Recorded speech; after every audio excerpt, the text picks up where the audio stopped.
Welcome to this demonstration. My name is Astashkina and we are going to talk about wafer paper. So usually wafer paper comes in this plastic bag, and it comes in a pack of 20 sheets or 100 sheets.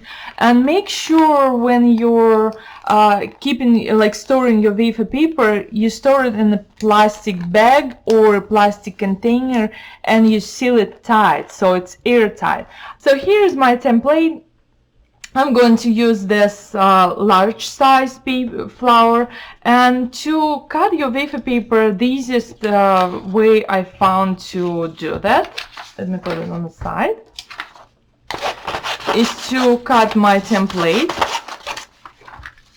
And I'm going to cut my template roughly to my wafer paper roughly to the size of my template. I need 2 for this application, but most of the time, if I'm working and making a lot of flowers, I cut 3 layers of wafer paper, especially with this thin one. I cut 3 layers of wafer paper and my template on top. And I'm stacking them together and I'm cutting through all 4 layers. I find this way is the easiest to cut flowers, especially if I need to cut a lot, because I'm not spending time on tracing or doing other things. I just cut them together at the same time. And remember, when you're working with wafer paper, save your scraps, these tiny pieces of wafer paper, not the printer paper, wafer paper. And I usually keep it in a bag because then you can reuse it for other applications, like making wafer glue, or if you need to wire wafer paper, don't throw it away, you can reuse it when you need it. You can see if you use sharp scissors, you can stack 3 layers and you can cut them together at the same time, no problem. 2 main ingredients how I make my food grade, like alcohol free conditioner, is water and glycerin. And water, I use distilled, you can use cooled down boiled water, not a big difference. So I'll put 2 drops in each of my paint palettes, and I'll add a little bit of water because I'm going to mix 3 colors. I'm using 3 colors here. And for my colors for my pansies, I'm going to use gel color. So the nice thing about wafer paper, you can use gel colors, you can use powder colors, you can use airbrush colors, and you can do the same application for your wafer paper, same conditioner mixture, and then you can apply it to your wafer paper. So a little bit of sunshine yellow. Hello, Peggy. Hello from Toronto, Canada. Oh, that's not as far away as my hometown, but it's still as far away. And I have 2 drops of gel color here. And first I'm going to color my this middle part. And I'm going to mix my conditioner light purple color. So here is my mixture of water and food grade glycerin.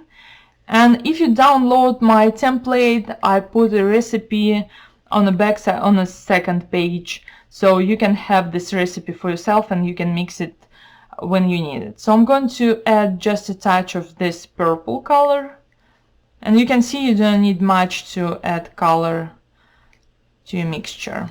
So this is going to be my medium shade for this part. And then what I'm going to do is I'm going to load my brush, put it on my working table, or you can put it on your hand or on a piece of paper towel. I just wanted to make sure that I have as little color on my brush as possible. I wanted to make it darker for you to see that I have color. And I'm working on a bumpy side. So this is my wafer paper template, cut it out, and you can see that I'm working on a bumpy side. And I'm going to color only my front side because for the wafer paper I used today, so that's the thin one. I only need to color front side. So I barely have any color, and I put it on the side to dry a little bit. Before, I'll show you how to add texture. And then I'll color this to much darker color. So I'm going to mix again my conditioner, but add much more gel color to the mixture. And you will be able to see the difference. So you can see it's almost black, but it's not black, it's purple. And I'm holding my petal, making sure that I have almost nothing, as little moisture on my brush as possible. You can definitely use a paper towel. So I have dark purple on my brush. And I'm going to paint my petal and make sure that I have enough moisture to paint it, like to cover up the whole petal, but it's still not too much so my petal isn't melting. Again, I'll put it here on the side to dry. Do the same for my second petal, for my top second petal.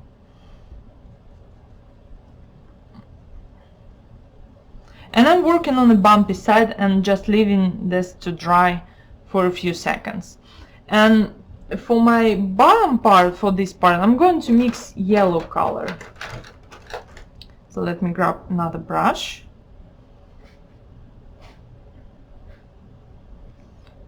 And I'm mixing food grade glycerin, water, and a little bit of gel color. So you can see how bright this color is. Sometimes if I feel it's a little bit too bright, I can put it on the side and add more water and more glycerin to bring it down. But here I'm going to use it for sure because I love this color. So that's it. That's what I needed to do to color my petals. On the side to dry, and I'll do the same again for another flower. Let's do yellow and put it on the side for a few seconds. And I'll go back to my purple. And when you're painting your wafer paper with this mixture, make sure that you're going very, very lightly. So if you wanted to make it darker, like absolutely dark, like totally black or something, maybe navy color, you can use just straight gel color. Add just a touch of glycerin or water on your brush and you can paint. You can see I'm using straight gel color from my bottle to color my petal. And you will get this bright dark color. It's the same as color of my bottle. And I'll do one more for this application. And it's better to go lighter and then add more color than go dark or wet at the first application and then you cannot go back and fix it. So here I have my first flower. It's already been first set of petals. It's already been drying for a minute or so, and I'm checking if it's soft or if it's already dry or not so dry. So I can see that it still has some moisture, but it's not totally dry.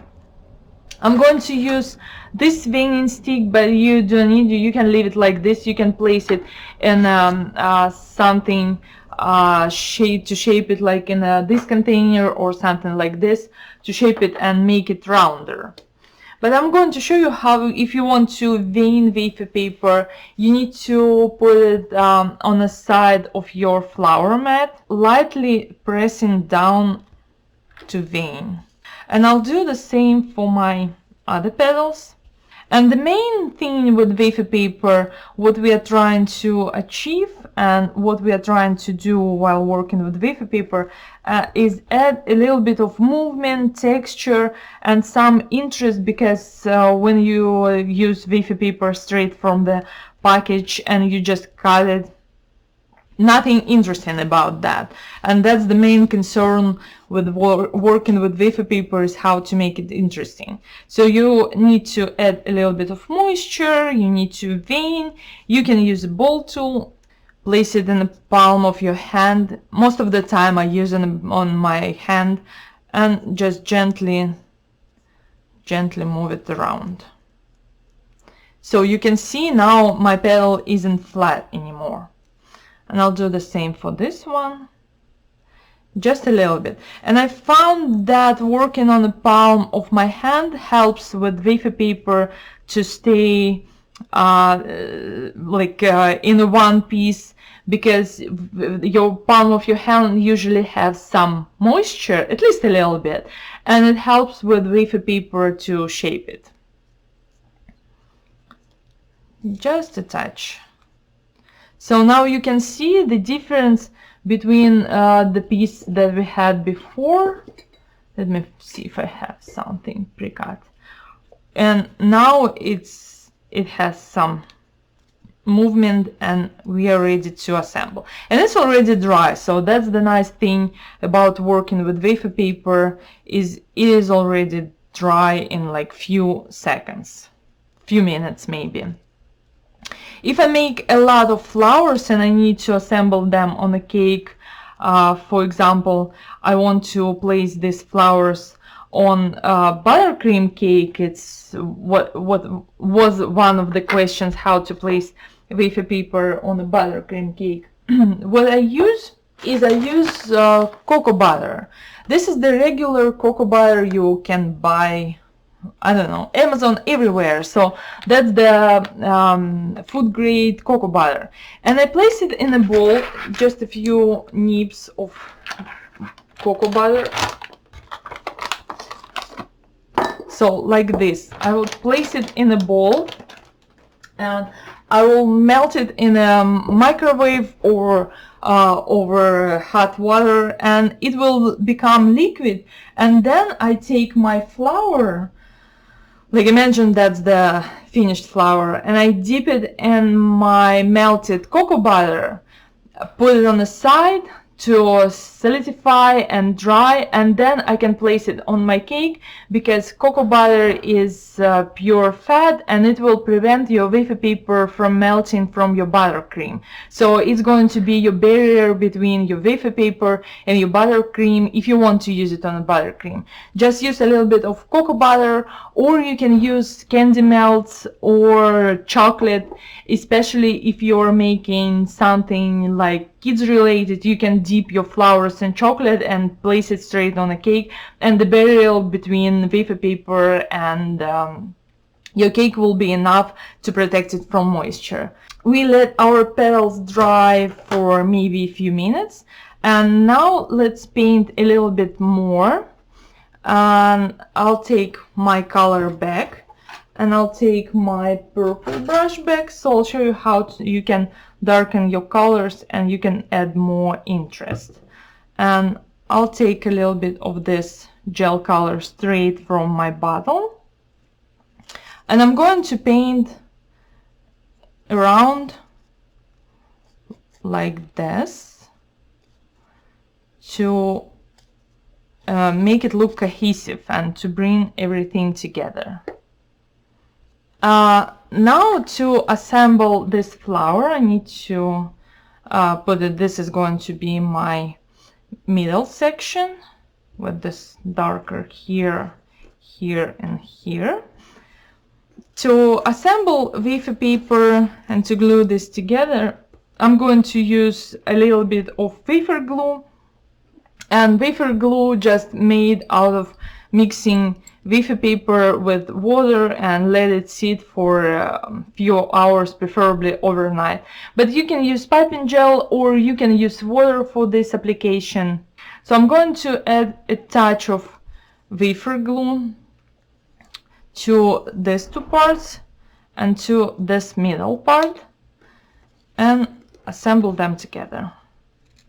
So this is going to the back,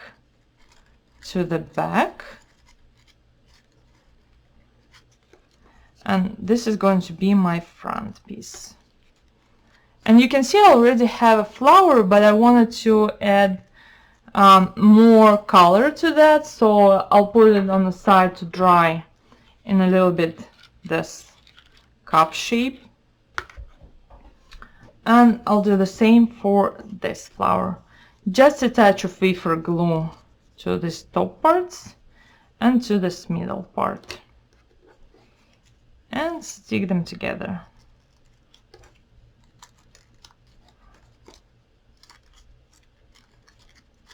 Like that, and put it on the side to dry.